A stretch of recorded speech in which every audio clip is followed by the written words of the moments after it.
Halo bos, welcome back to my YouTube channel Zakaria. Zakaria apa? Zakaria Sidik. Oke, di malam hari ini aku mau sedikit berbagi sebuah video.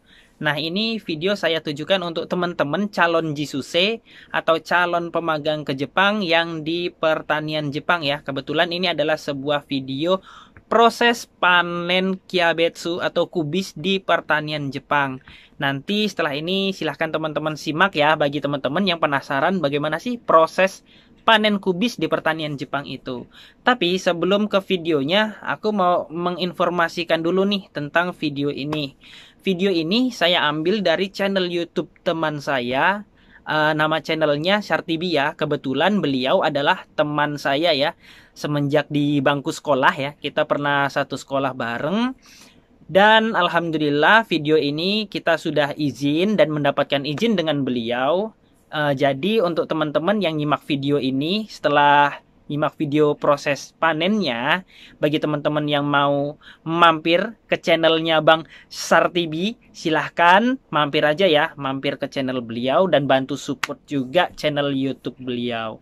Yaudah, nggak usah berlama-lama, kita simak aja videonya. Dan untuk teman-teman yang mau mampir ke channel YouTube-nya Bang Syartibi, nanti linknya saya taruh di deskripsi ya. Oke, mari kita simak sama-sama.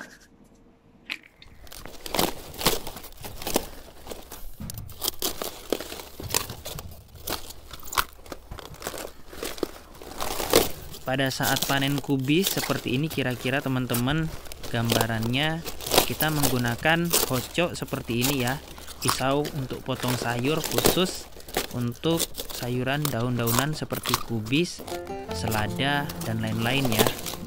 Pada saat kita mengambil kubis seperti ini, kita menyisakan 2 daun kubis yang masih terbuka supaya kubis bagian dalamnya tidak rusak pada saat dikemas di dalam kardus.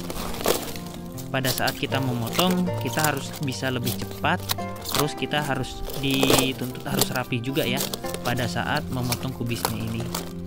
Jadi seperti ini kira-kira teman-teman gambarannya kalau kita magang di pertanian Jepang, proses panen kubisnya ya teman-teman.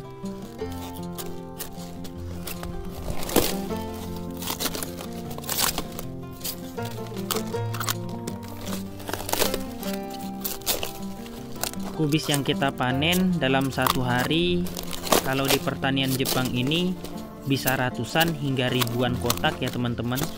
Makanya pada saat kita sebelum berangkat magang ke Jepang, sebelum melakukan banyak hal di lembaga penyaluran, kita akan dilakukan seleksi dan tes fisik teman-teman.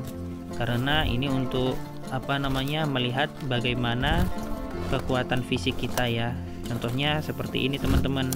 Kardusnya sudah siap ya, cukup banyak banget, dan hasil panennya harus kita angkat dari lokasi ke truk atau jonder atau traktor ya yang sudah tersedia untuk mengangkut hasil dari panen ini, dan nanti akan dikemas dan dibawa ke mobil teman-teman.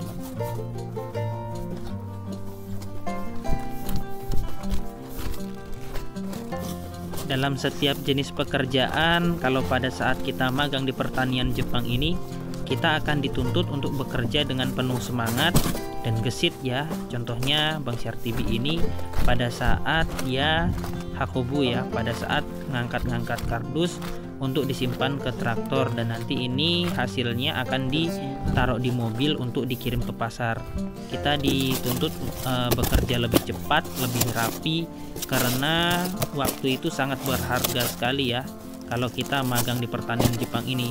Terutama untuk bosnya, waktu kita itu sangat berharga banget bagi dia, karena dia merasa kita ini sudah dibayar mahal oleh mereka dan mereka menuntut produktivitas kita semaksimal mungkin. Jadi seperti itu teman-teman. Untuk teman-teman yang masih ada di Indonesia, kalau mau magang ke pertanian Jepang, kalian harus semangat ya, olah fisik, jaga kesehatan, dan yang pasti kalian jangan lupa berdoa.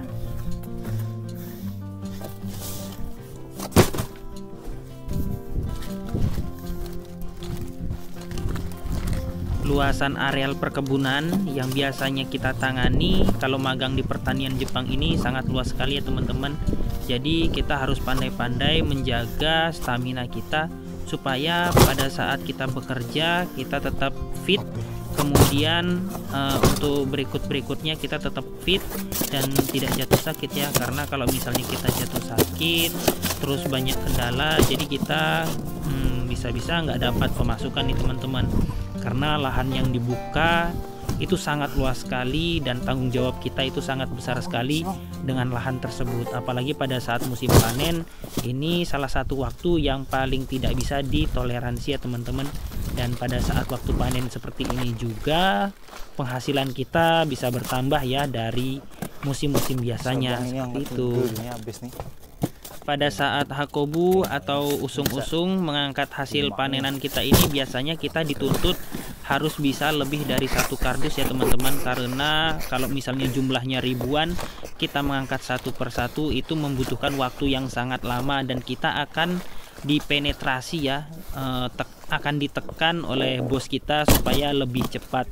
Mau nggak mau kita harus mengangkat kardusnya ini, hasil panen yang sudah terisi ini lebih dari 1 ya, bisa kita mengangkat 2 ataupun 3, tapi biasanya kita akan mengangkat 2 ya, karena kalau 3 cukup berat banget ya kubis ini ya.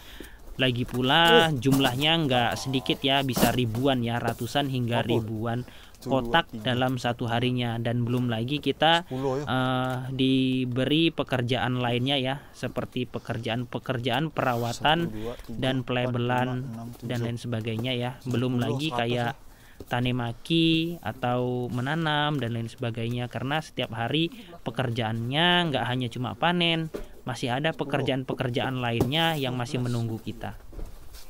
Setelah kardus-kardus ini siap, nanti kardus ini akan dibawa ke mobil dan akan dikirim, dan selanjutnya kita melakukan aktivitas berikutnya.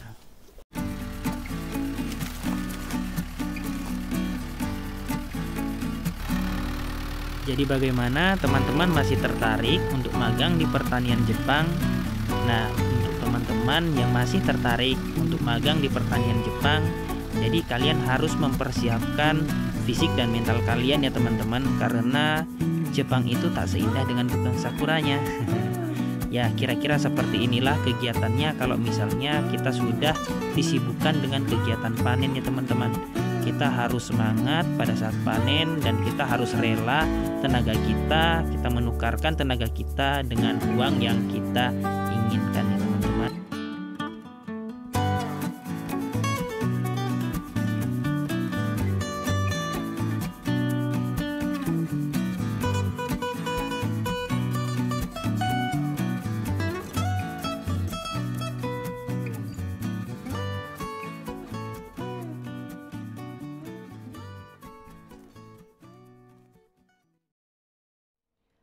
Nah, jadi kira-kira seperti itu ya teman-teman proses panen Kyabetsu atau kubis kalau misalnya kita sebagai peserta magang pertanian Jepang ya.